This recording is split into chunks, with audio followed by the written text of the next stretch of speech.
حدیث نمبر ہے 534۔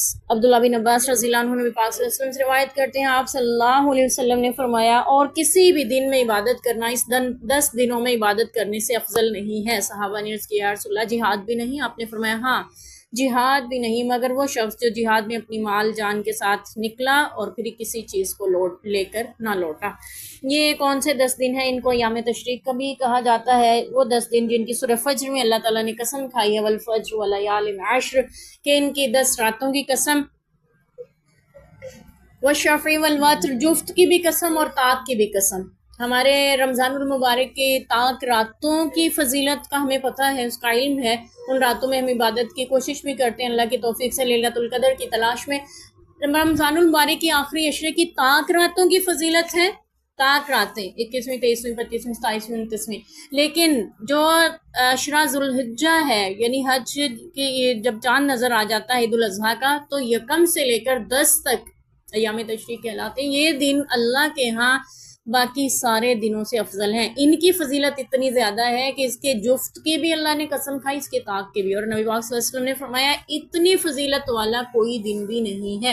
یعنی بعض کے نزدیک علماء یہ کہتے ہیں کہ لیلۃ القدر کے یعنی رمضان کے آخری عشرے سے بھی زیادہ فضیلت والے یہ ایام ہیں، لہٰذا ان دنوں میں بھی کثرت سے تکبیرات کہی جاتی ہیں، خاص طور پہ ہر نماز کے بعد۔ ویسے بھی آپ نفلی طور پہ بھی پڑھ سکتے ہیں، تکبیرات اہتمام کر سکتے ہیں، اللہ اکبر لا الہ الا اللہ واللہ اکبر وللہ الحمد، اللہ اکبر کبیرہ والحمد للہ کثیرہ سبحان اللہ بکرۃ واصیلہ۔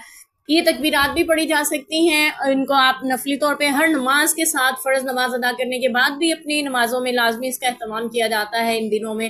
اور روزہ بھی روز آپ رکھ سکتے ہیں، اور روز رات کو قیام کر کے عبادت بھی کر سکتے ہیں، صدقہ بھی کر سکتے ہیں، قرآن کی تلاوت، جو عبادت آپ کرنا چاہیں ان 10 دنوں میں وہ کریں، اور اللہ کے ہاں ان سے زیادہ افضل دن کوئی نہیں ہے۔ اور انہی دنوں میں حج ہوتا ہے، انہی دنوں میں حج کے ارکان مکمل کیے جاتے ہیں، اور پھر قربانی ہوتی ہے، حجاج اکرام کا خطبہ ہوتا ہے، اور یوم عرفہ بھی انہی ایام میں آتا ہے۔ 9 ذی الحجہ کو، یوم عرفہ کو جب میدان عرفات میں حجاج اکرام ہوتے ہیں، جن کو اللہ توفیق دے، بالکل یکم سے لے کے 9 تک روزہ رکھتے ہیں، 9 روزے رکھتے ہیں، اور پھر 10ویں دن بھی عید پڑھنے جاتے ہیں۔ پیچھے ہم نے پڑھا تھا کھا کے کچھ نہیں جاتے ہیں، بلکہ آ کر کھایا جاتا ہے عید الاضحیٰ کے لیے جب آپ نکلتے ہیں۔ اور یوم عرفہ کی فضیلت یہ حدیث پاک کا مفہوم ہے، جس نے عرفہ کا روزہ رکھا اس کے 1 سال کے پچھلے گناہ معاف کر دیے جاتے ہیں، اور 1 سال کے اگلے گناہ بھی معاف کر دیے جاتے ہیں۔ ابھی آپ نے جو گناہ کرنے ہیں، بہت سے اعمال اللہ کے نبی نے ہمیں ایسے بتلائے ہیں جن سے پچھلی زندگی کے گناہ معاف ہو جاتے ہیں، لیکن آئندہ زندگی کے گناہ جس سے معاف ہو، یوم عرفہ کا روزہ،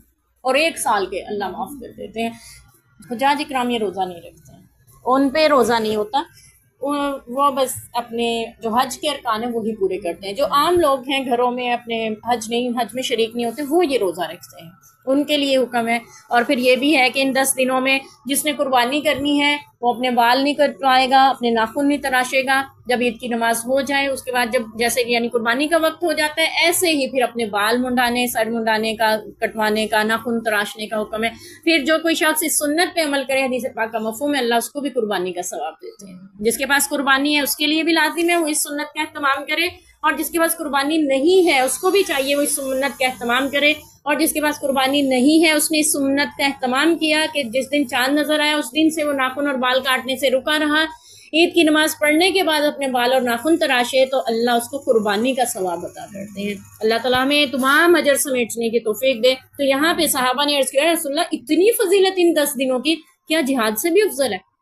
دراصل صحابہ اکرام کے نزدیک کائنات کا، دنیا کا سب سے عظیم عمل کوئی ہے تو وہ جہاد تھا، اور ہے بھی، اس کی فضیلتیں، اس کی عظمتیں جو ہیں وہ کسی اور عمل میں نہیں ہیں۔ ٹھیک ہے، جہاد کے بارے میں آتا ہے جس نے 1 رات اللہ کی راہ میں پہرہ داری میں گزار دی، اللہ تعالیٰ نے اس پہ جہنم کی آگ کو حرام قرار دے دی، اللہ اس پہ جہنم کی آگ حرام کر دیتے ہیں۔ وہ آنکھ جو جہاد میں نکلی اور پہرے داری پہ رہی، اور وہ بھی ہے کہ جس کے قدم دوبارہ آلود ہو گئے، اللہ اس پہ بھی جہنم کی آگ حرام کر دیتے ہیں۔ تو جہاد میں جو فضیلتیں ہیں، پھر جہاد کے مجاہد کی، اللہ کے نبی نے فرمایا ہاں جہاد سے بھی افضل ہیں یہ دن، اللہ کی راہ جہاد میں نکلنے سے بھی افضل ہے۔